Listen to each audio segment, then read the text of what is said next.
স্ত্রী পুত্র ইত্যাদি বেশি বেশি যারা চিন্তা করে এগুলিতে যারা বেশি ভাবে অত্যন্ত আসক্তবাদ, তারা কি হয় বিষয়ে চিন্তা করতে করতে হৃদয়ে তার প্রতি আসক্তি আসে এবং এই আসক্তি থেকে কামের সৃষ্টি হয়। কাম থেকে যখন কাম পূর্ণ হয় না, কামনা পূর্ণ হয় না, তখন ক্রোধের সৃষ্টি হয়। আর যখন ক্রোধ অত্যন্ত মাত্রা অতিরিক্ত মাত্রায় বেড়ে যায়, তখন সেই ক্রোধ থেকে সম্মোহন এসে যায়, ক্রোধ থেকে আমরা বেরিয়ে আসতে পারি না। যখন সম্মোহিত হয় আমরা, তখন আমাদের স্মৃতি বিভ্রম হয়, স্মৃতি বিভ্রান্তি, চিন্তা চেতনা বিভ্রান্তিতে পড়ে যায়। আর যখন স্মৃতি বিভ্রান্তি হয় তখন আমাদের বুদ্ধি নষ্ট হয়। আর যখন বুদ্ধি নষ্ট হয় তখন সবকিছু নষ্ট হয়ে যায়।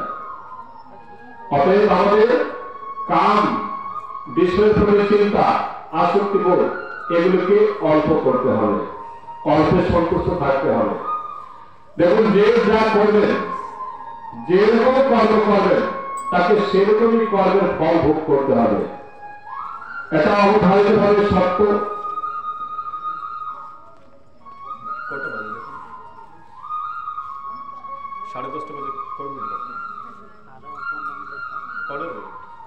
অল্প কিছু সময় রয়েছে।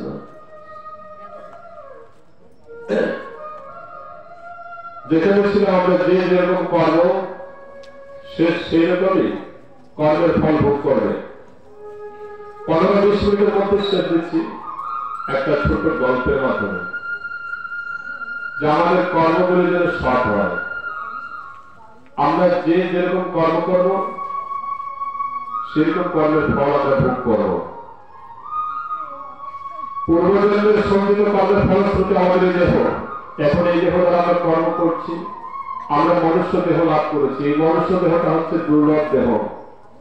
পৃথিবীতে যত প্রাণীর দেহ রয়েছে, সকল প্রাণীর কেবলমাত্র আহার সঞ্চয় করে আহার গ্রহণ করা, মৈথুন করা এবং নিদ্রা করা, এগুলি সকল প্রাণীর জন্য নির্দিষ্ট হয়েছে। কেবল মানুষ এগুলি করেও অতিরিক্ত বা বেশি করে ভগবান ভক্তি, ভগবানের চিন্তা রাখেন, সৎ কর্ম অসৎ কর্মের বিভেদ জানেন। এই বুদ্ধিগুলি থাকায় মানুষ শ্রেষ্ঠ। কিন্তু আমরা মানুষের অনেক সময় অজ্ঞানতায় পূর্ণ হয়ে বিভিন্ন রকম কুকর্মে জড়যুক্ত হয়ে যায়। যদি আমরা কেউ ভগবানের ভক্ত হয় আর ভক্ত হয়ে ভগবানের বেশি ভক্তিভাব দর্শন করি, তাহলে কখনো কখনো আমরা সেই ভক্তিতে আসক্ত হয়ে ভগবানের কাছে চেয়ে বসি কিছু, হে প্রভু আমাকে টাকা পয়সা দিন, স্ত্রী দিন, সন্তান দিন, ঘর বাড়ি দিন, আমার গ্রহের দোষ শান্তি করে দিন, ইত্যাদি ইত্যাদি। আমরা যে মানুষ ভগবানের কাছে কি চাইতে হয় সেটাও আমরা ভালো করে জানি না। একবার এক রাজা তার রাজ্যের প্রজাদেরকে দর্শন করার জন্য এক গ্রামে গিয়েছেন। গ্রামে গিয়ে বলেছেন রাজা, যখন রাজা গেলেন গ্রামে, তখন দর্শন করবেন, যখন যারা গ্রামবাসী আছে তাদের সাথে কথা বললেন। কথা বলতে হলে রথ থেকে নেমে আসতে হবে, মানুষের সাথে কথা বলতে হবে। তো রাজা কি করলেন, রথ থেকে নেমে নিচে নামলেন। যখন নিচে নামলেন রথ থেকে, তখন নামার ছিল কি হলো, ওনার যে গায়ে পরনের পোশাক ছিল, জামা ছিল রাজ পোশাক, সেই পোশাকটি রথের একটি কোনা থেকে একটা বোতাম ছিঁড়ে সেটা মাটিতে পড়ে গেল। রাজা এখন চিন্তায় পড়ে গেলেন, আমি রাজা, আর আমার পোশাকের মধ্যে যদি একটা বোতাম না থাকে, আমার রাজ্যের প্রজারা যদি আমাকে দেখে তাহলে ওনারা আমাকে হাসাহাসি করবেন, উপহাস করবেন। তাই তিনি ওনার সেনাপতিকে ডেকে বললেন, সেনাপতি আমার পোশাক, আমার জামার একটা বোতাম ছিঁড়ে গিয়েছে, তুমি আশেপাশে কোনো দর্জি যদি থাকে তাহলে তার কাছে গিয়ে আমার এই জামাটা সারিয়ে দিয়ে আসো। আমি রাজ পোশাক ছাড়াই আমি প্রজাদের সঙ্গে দু চার কথা বলি। সেনাপতি বললেন, ঠিক আছে প্রভু, আপনার ইচ্ছা। তো পাশে একটা টেলার ছিল, দর্জি ছিলেন, ওনার কাছে গেলেন, গিয়ে রাজার ওই ইয়েটা দিলেন। যখন উনি ওই বোতামটা লাগিয়ে দিচ্ছেন, অমন সময় রাজা প্রজাদের সাথে কথা বলতে বলতে সে দর্জির কাছে গিয়ে হাজির হয়েছেন, দর্জির দোকানে। ততক্ষণে ওই বোতামটা লাগানো শেষ হয়েছে, সারানো হয়ে গিয়েছে। এবার রাজা ওই বস্ত্রটা সেনাপতির হাতে দিলেন। রাজা সেখানে উপস্থিত আছে। সেনাপতি রাজাকে যখন দিলেন পোশাকটা, রাজা পরলেন, পরে অত্যন্ত আনন্দিত হলেন যে ওনার গায়ে যে বোতাম ছিল তার অনুরূপ বোতাম ওই দর্জি লাগিয়ে দিয়েছেন। অত্যন্ত আনন্দিত হলেন রাজা। আর রাজা বললেন ওনার সেনাপতিকে যে দর্জিকে বলো উনি কত পারিশ্রমিক চান। আমরা যে ভগবানকে কি চাইবো, কতটা চাইবো, কিভাবে চাইবো, সেটা প্রমাণ করার জন্য এই গল্পটা। এবং আর দর্জি মনে মনে বলছেন, আমি বোতাম লাগিয়ে দিয়েছি, বোতামের দাম বড় জোর 2 টাকা হতে পারে, কিন্তু বোতাম লাগানোর দায় রাজা হলে কি হবে, ওনার কাছ থেকে তো আমি আর 200 টাকা দিতে পারি না। যদি আমি 200 টাকা বলি তাহলে রাজা আমাকে শাস্তি দিতে পারে, কারণ একটা বোতাম লাগানোর পারিশ্রমিক বড় জোর 2 টাকা হতে পারে। এরকম বলছেন, মনে করে একটু বিচার করছেন। কোনো কিছু না বলতে হয়তো বিচার করছিলেন ওই দর্জি। তখন রাজা ইতস্তত হয়ে রাজা নিজেই বলছেন, দর্জি মহাশয় কত পারিশ্রমিক দিতে হবে বলো, আমি যাবো, আমার সময় চলে যাচ্ছে, অনেক প্রজারা দাঁড়িয়ে আছেন, ওদের সাথে কথা বলতে হবে। রাজা যখন এরকম বললেন, তখন ওই দর্জি বলছেন, আপনার কাছে কি চাইবো? রাজা আমার বললেন, হ্যাঁ চেয়ে নাও, তুমি যা চাইবে আমি তোমার তাই দেবো। তোমার কাছে এই রাজ্যের রাজা এসে হাজির হয়েছে, তুমি তো সংকোচ করছো কেন? আমি বলছি তোমার যা চাইবার ইচ্ছে হয় তুমি চেয়ে নাও, তোমাকে তাই আমি দেবো, চাও। আমার মনে মনে ভাবলেন দর্জি, রাজা তো বলতেই পারে, কিন্তু আমি আমার 200 টাকা চাইতে পারবো না।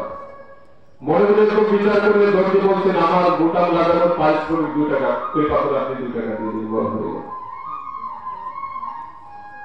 এবার সবভাবে ওই দর্জি চেয়েছেন 2 টাকা, কিন্তু রাজার তখন শরীর লেগেছে, তো রাজা বলে কথা, হ্যাঁ 2 টাকা যদি কাউকে দান করে দেবে, সেটা 2 টাকা যদি পারিশ্রমিক দিয়ে সেটা রাজা নিয়ে লাগে। দেখবেন আজকাল আছে নাকি, হ্যাঁ আমাদের এলাকায় যে কাপড় 200 টাকায় বিক্রি হয় সিলেটে, সেটা হ্যাঁ 500, 700, 800, 1000 টাকাতে বিক্রি হয়, কারণ সেখানে লন্ডনে বেশি। তারা 2 টাকার জিনিসটা 2 টাকায় কিনে তাদের মানবিক চলে যায়। রাজা বলে কথা, তিনি বলছেন 2 টাকা কেন চাইছো, তুমি বেশি করে চেয়ে নাও, আমি তোমার 2 টাকা দিলে আমি কেমন রাজা হলাম? দর্জি বলছেন, আমি 2 টাকা বেশি নিতে পারবো না, আপনি কৃপা করে 2 টাকা আমাকে দিয়ে দিন। তখন রাজা বলছেন, 2 টাকা কেন চাইলে, আমার তো মান ইজ্জতে হানি হবে। তখন তিনি কি করলেন, ওই সেনাপতিকে বলে একটা ফলের মধ্যে কিছু স্বর্ণ মুদ্রা দিয়ে বলেন, এটা দিয়ে দাও আমাকে। উনি ওনার পারিশ্রমিক এখানে যা আছে তা তার পারিশ্রমিক বলে সেগুলো নিয়ে নেয়। সেনাপতিও তা দিয়ে দিলেন এবং সেটা গ্রহণ করে অত্যন্ত আনন্দিত হলেন দর্জি।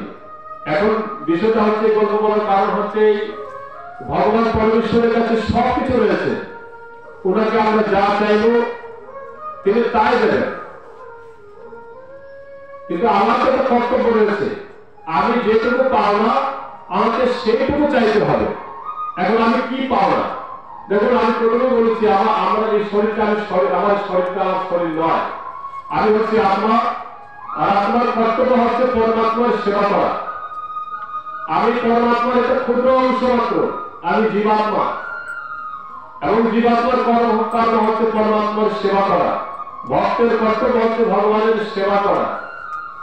হ্যাঁ, শিষ্যের কর্তব্য হচ্ছে গুরুদেবের সেবা করা, পুত্রের কর্তব্য হচ্ছে পিতামাতার সেবা করা। নাকি পিতামাতা পুত্রের সেবা করবে, নাকি গুরু শিষ্যের সেবা করবে? যদি গুরুদেব পিতামাতা ভগবান অধীর আগ্রহে বলে থাকে যে আমার থেকে আমার পুত্র বড়, আমার থেকে আমার ভক্ত বড়, আমার থেকে আমার শিষ্য বড়, কেননা শিষ্য গুরুদেবকে গ্রহণ করে বিধায় গুরুদেবের গুরুত্ব থাকে। ভক্তরা ভগবানকে ডাকে বলে ভক্তে ভগবানের ভগবানত্ব থাকে। পিতাকে পুত্র নাই, পিতা বলেন বিধায় তিনি পিতা। তবে আমাদের নিজ নিজ কর্তব্য রয়েছে। আমাদের কর্তব্য হচ্ছে পরমেশ্বর ভগবানের কাছে ভক্তি কৃপা প্রার্থনা করা। আমাদের যা করা সেটা আমরা করবো। আমরা যদি পরমাত্মার অংশ হয়ে থাকি তাহলে আমাদের কর্তব্য হচ্ছে ভগবানের সেবা করা, এবং সেটা আমাদের দায়িত্ব মনে করে যতটা করার কথা ততটা আমাদেরকে করতে হবে। এখন আমরা ভগবানের সেবা করার কথা, ভগবানের কথা শ্রবণ কীর্তন করার কথা, কিন্তু দেখা যাচ্ছে কি আমরা অন্য কাজে মগ্ন হয়ে আছি। অন্যত্র যত্র তত্র আমরা যথেষ্ট চাহিদা পূর্ণ হয়ে যেমন ইচ্ছে তেমন করে বিভিন্ন জায়গায় বিভিন্ন স্থানে ধর্ম কথা হচ্ছে, তবে অন্যত্র আমাদের সময়গুলিকে আমরা বিয়ে করে দিচ্ছি। সন্ধ্যা দিনে সন্ধ্যা হচ্ছে, সেই সময় সন্ধ্যার সময় পরিবারের মানুষ সন্ধ্যা করতে সেখানে না থেকে আমরা অন্যত্র চলে যাচ্ছি। বিভিন্ন ভাবে ছুটতে ছুটতে আমাদের জীবনটাকে আমরা নিঃস্বার্থ করে ফেলেছি। না, এরকম ভাবে এই জীবনটাকে অতিবাহিত করা যাবে না। যদি এইভাবে অবহেলার মাধ্যমে আমরা আমাদের দেহটাকে, এই শরীরটাকে নষ্ট করে ফেলি, তাহলে ভবিষ্যতে আর যে মানুষের জন্ম পাবো সেটা কোনো নিশ্চয়তা নেই। আর যদি কোনো কারণবশত জন্ম পর্যন্ত হয়েই থাকে, আর সেই জন্য যদি শুকর প্রাপ্ত হয়, শুকর যদি প্রাপ্ত হয়, তাহলে আর এভাবে চিন্তা করতে পারবেন না, এভাবে ভুলতে পারবেন না। তখন কি করতে হবে? ময়লায় নিকলে যাবেন, ময়লা আহার করবেন, মানুষের ধিক্কার দেবে, কখনো কখনো আপনাকে মারতে মারতে পেরে ফেলবে। অতএব আমাদের এই জীবনের উদ্দেশ্যকে নিহিত করতে হবে। আমাদের জীবনের উদ্দেশ্য হচ্ছে ভগবানের কৃপা লাভ, বৈকুণ্ঠ ধাম প্রাপ্তি, ভগবানের সেবা করাই হয়ে আমাদের এই জীবনটাকে ধন্য করা। যাই হোক, যেমন কর্ম তেমন ফল, সে উপাখ্যান গল্পটা আমি বলতে পারছি, সময়ের স্বল্পতা রয়েছে। ভগবান হচ্ছেন অত্যন্ত দয়ালু, তিনি তার ভক্তের প্রতি অত্যন্ত দয়াবান হয়ে থাকেন। যে ভক্ত যা চায় ভগবান তাকে তাই দান করে থাকে। স্কন্দ পুরাণের রামাখণ্ডে একজন ব্রাহ্মণের উপাখ্যান রয়েছে। ওই স্কন্দ পুরাণের রামাখণ্ডের যে একজন ব্রাহ্মণ ছিলেন, তিনি অত্যন্ত দরিদ্র ব্রাহ্মণ ছিলেন। এমনই ব্রাহ্মণ যে তিনি দেরি খেতে পারতেন না, 2 দিন 3 দিন পরে খেতেন, 3 দিন উপাস থাকতে হতো, 4 দিন উপাস থাকতে হতো। এভাবে ওই ব্রাহ্মণের দিন যাপন হতো। এত দরিদ্র ছিলেন যে তিনি সারা পৃথিবী কেবলমাত্র ভিক্ষা, আহার গ্রহণ করার জন্য ভিক্ষা করতেন। ওই ভিক্ষাটুকু তিনি পেতেন না। এখন তো মানুষ 2 দিন 3 দিন আহার না করে থাকে, এমন মানুষ খুঁজে পাওয়া যাবে না। পাওয়া যাবে? যারা পাগল তাদেরকে মানুষ জোর করে খেতে দিতে চায় এখন, হ্যাঁ, কিন্তু পাগলরা খেতে চায় না। যারা সাধু সন্ত আছে তাদেরকে সেবা করে খাবার দেওয়ার চেষ্টা করে, তারাও খেতে চায় না। এখন মানুষকে খাবার দিতে চায় কিন্তু তারা খেতে চায় না। কিন্তু এমন এক সময় ছিল যে মানুষ তাদের কপালে আহার জোগাতে পারেননি, 2 দিন 3 দিন না খেয়ে থাকতেন, তখন তাদের একাদশী ব্রত আপনা আপনি হয়ে যেত। আর এখন যদি একাদশী ব্রতের কথা কাউকে বলবেন না, আমি না খেয়ে থাকতে পারবো, আমার দ্বারা ব্রত করা সম্ভব নয়। আমরা ভগবানের প্রীতি সম্পাদন করার চেষ্টা করি, ওইভাবে অনাহারে থেকে না খেয়ে খেয়ে শত শত একাদশী ব্রত ওই ব্রাহ্মণ, দরিদ্র ব্রাহ্মণ করে ফেলেছেন জীবনে। আর কেবলমাত্র না খেয়ে দরিদ্রতা থাকা সত্ত্বেও এই ব্রাহ্মণ, তিনি কেবলমাত্র ভগবানকে ডাকতেন আর বলতেন, প্রভু আমাকে আর এই শরীর দেন না, কোন শরীরই যেন আমি না পাই। মানুষ তো দূরের কথা, পৃথিবীর কোন শরীরের যেন আমার আর জন্ম না হয়, আমার কোন শরীর প্রাপ্তি না হয়, সে কেবলমাত্র আপনি আমার কোন কৃপা করুন। আর যদি পারেন আমার দুঃখ দূর করুন ভগবান। আর ভগবানের নাম কেবলমাত্র করতে থাকে নারায়ণ নারায়ণ, বিষ্ণু বিষ্ণু কৃষ্ণ কৃষ্ণ। এরকম করতে করতে কখনো ভিক্ষা পান, কখনো ভিক্ষা পান না। এরকম ভাবে যখন চলছেন, এক সময় ওই ব্রাহ্মণ এই দরিদ্রতা জীবন নিয়ে এভাবে খেতে খুঁটে কষ্ট পেতে পেতে তার বয়স যখন প্রায় 50-এর ঊর্ধ্বে হয়েছে, দরিদ্র একে তো তিনি বয়স্ক হয়ে গিয়েছেন, বৃদ্ধ হয়ে গিয়েছেন, এমন কোন সময়ে অত্যন্ত কষ্টে দুঃখ যাপন করছেন ওই ব্রাহ্মণ, যখন তখন ভগবানের কৃপা হয়েছে ওনার প্রতি। ভগবান তো ভক্ত বৎসল হয়, যে ব্যক্তি তাকে ভগবানকে ডাকবে, ভগবানের সেবা করবে, ভগবানের সেবা করানো হবে, তিনি অবশ্যই ভগবানের কৃপা লাভ করবেন কোনো না কোনো ভাবে। তো ভগবান কি করলেন, ওই স্কন্দ পুরাণের দেওয়া খণ্ড অনুসারে দরিদ্র ব্রাহ্মণের উপাখ্যানে, দরিদ্র ব্রাহ্মণ যখন ভগবানকে ভাবে নিরন্তর ডেকে যাচ্ছেন, ভোগ পেয়াসে বিভিন্ন ভাবে না খেয়ে আপনার ওনার শত শত একাদশী ব্রত হয়ে যাচ্ছে, এরকম যখন অবস্থা, তখন ভগবানের হৃদয়, ভগবান সেই দরিদ্র ব্রাহ্মণের প্রতি সদয় হলেন। ভগবান একজন দরিদ্র বৃদ্ধ ব্রাহ্মণের স্বরূপ ধারণ করে ভগবান ওই দুঃখী দরিদ্র ব্রাহ্মণের কাছে আসলেন এবং ওই দরিদ্র ব্রাহ্মণের কাছে এসে বলছে, আমি তোমার একটা উপদেশ দিতে চাই। তুমি ভগবানকে ভালোবাসো, তাই ভগবানের কৃপা পেতে হলে তোমাকে ভগবানের সেবা দিতে হবে, পুজো করতে হবে। ভগবানের সেবা করলে ভগবানের কৃপায় তোমার সমস্ত দুঃখ দুর্দশা দূর হয়ে যাবে। এই যখন বৃদ্ধ ব্রাহ্মণ বললেন, তখন দরিদ্র ব্রাহ্মণ ওই বৃদ্ধ ব্রাহ্মণটি ভগবানকে বলছেন, আপনি বলে দিলেন কিভাবে করব। তখন তিনি ভগবানকে পূজন করার বিধি নিষেধ সমস্ত কিছু ওনাকে বলে দিয়ে একটু আরাম হয়ে ভগবান অন্তর্ধান হলেন ওই সময়। আর ভগবানের কথা শ্রবণ করে ওই দরিদ্র ব্রাহ্মণ ভগবানের পূজায় তৎপর হলেন। পরের দিন সকালে ভিক্ষা করার জন্য সুন্দর নগরীতে গেলেন। সুন্দর নগরীতে যখন গেলেন, তখন সেই নগরীতে গিয়ে ভিক্ষায় অন্যদিন ভিক্ষা পেত না, কিন্তু ওই দিন ভিক্ষায় গিয়ে তিনি 4 গুণ বেশি ভিক্ষা লাভ করেছেন। এবং ওই ভিক্ষা যখন পেয়েছেন, তখন তিনি ভগবানের কাছে সাদরে প্রার্থনা করছেন, হে প্রভু, আমি গৃহে গিয়ে কুটুম্ব সহিত, গোষ্ঠীবর্গ জ্ঞাতি গোষ্ঠীর সহিত আমি আপনার পুজো করবো, সেবা করবো। আপনার সেবা করার শক্তি আমাকে দান করুন। এই গৃহে গিয়ে তিনি কি করলেন, ভগবানের সেবা দিলেন, পুজো করে প্রসাদ পেয়ে রাত্রি জাগরণ করে তিনি এইভাবে তার জীবনের প্রকৃত উদ্দেশ্য লাভ করেছিলেন। কিভাবে ভগবানের পূজায় সেবা করে ভগবানকে ডাকতে ডাকতে এভাবে আস্তে আস্তে ওনার দরিদ্রতা ছুটে গিয়েছিল। এবং তিনি যখন শেষ মৃত্যু লাভ করেন, এই দেহটা রেখেছিলেন, তখন মৃত্যুর পর তিনি আরেকটা শরীর প্রাপ্ত হয়েছিলেন। ওই শরীরটা ছিল সুদামা ব্রাহ্মণের শরীর। পরের জন্য তিনি দরিদ্র সুদামাই হলেন, কিন্তু দরিদ্র সুদামা হয়েও ভগবান প্রাণ কৃষ্ণ গোবিন্দের কৃপায় ওনার বৈভব হয়েছিল। শুধুমাত্র তার নিজের যে বৈভব প্রাপ্ত হয়েছিল তা নয়, তিনি তার গ্রামবাসীর জন্য বৈভব এনেছিলেন এবং ভগবান প্রাণ কৃষ্ণকে লাভ করে তিনি বৈকুণ্ঠে গতি গোলক বৃন্দাবন ধাম লাভ করেছিলেন। ভগবান প্রাণ কৃষ্ণ শ্রীকৃষ্ণের শ্রী পাদপদ্ম লাভ করেছিলেন। এভাবে ভক্ত বৎসল ভগবান প্রাণ কৃষ্ণের শ্রীচরণ লাভ হলে আমাদের জীবনে আসা যাওয়া, জন্ম মৃত্যুর যে আসা যাওয়া, এই পৃথিবীতে বারবার আসা যাওয়া, এটি বন্ধ হয়ে যাবে। ভগবান বলছেন, যে ব্যক্তি আমাকে ভজনা করেন তিনি আমাকে প্রাপ্ত হন, তার আর পুনর্জন্ম হয় না। বলে ভক্ত বৎসল ভগবান কি।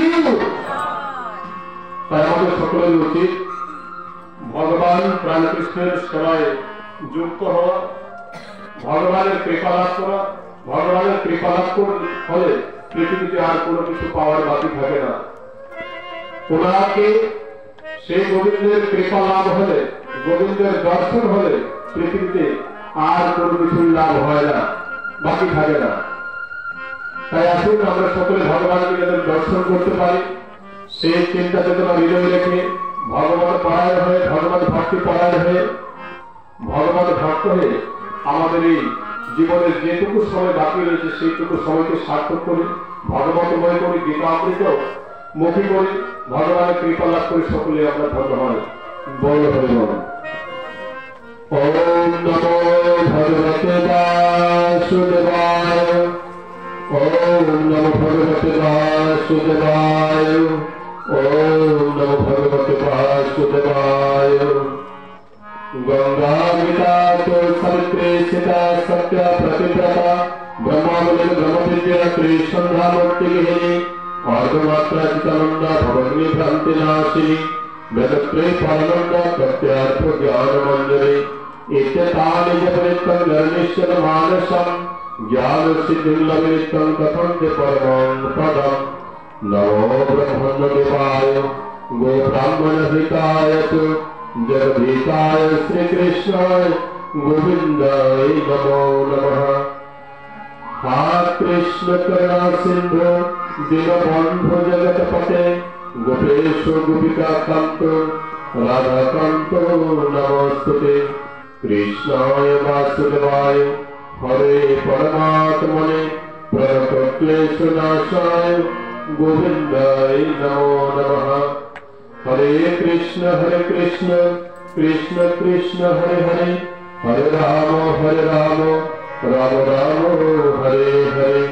हरे कृष्ण कृष्ण कृष्ण हरे हरे हरे राम राम राम हरे हरे। हरे कृष्ण कृष्ण कृष्ण हरे हरे हरे राम राम राम हरे हरे। या देवी सर्वभूतेषु मातृरूपेण संस्थिता नमस्तस्मै नमस्तस्मै नमस्तस्मै नमो नमः। सर्वे भवन्तु सुखिनः सर्वे सन्तु निरामया सर्वे भद्राणि पश्यन्तु मा कश्चित् दुःखभाग् भवेत्।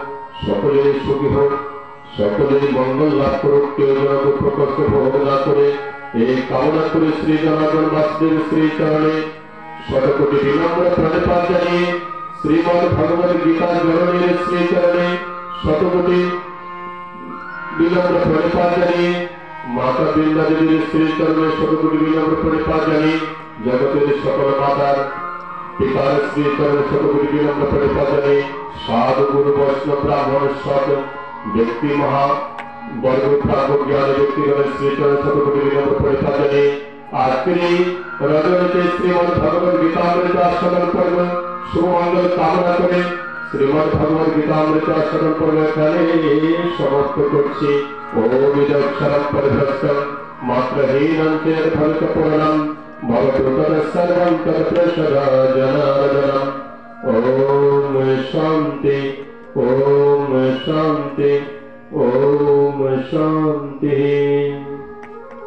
बोले पार्थ सारथी भगवान श्री कृष्ण देव की, बोले श्रीमद् भगवद गीता की, बोले सत्य सनातन धर्म की, साधु गुरु वैष्णव ब्राह्मण गुरुदेव की, बोले अपना माता पिता की, अपना गुरु महाराज की, बोले वृंदा महारानी की, भक्त पार्षद वृंदों की। जय जय राधा कृष्ण प्रेमानंदे, जय जय राधा कृष्ण प्रेमानंदे, जय राधा कृष्ण प्रेमानंदे।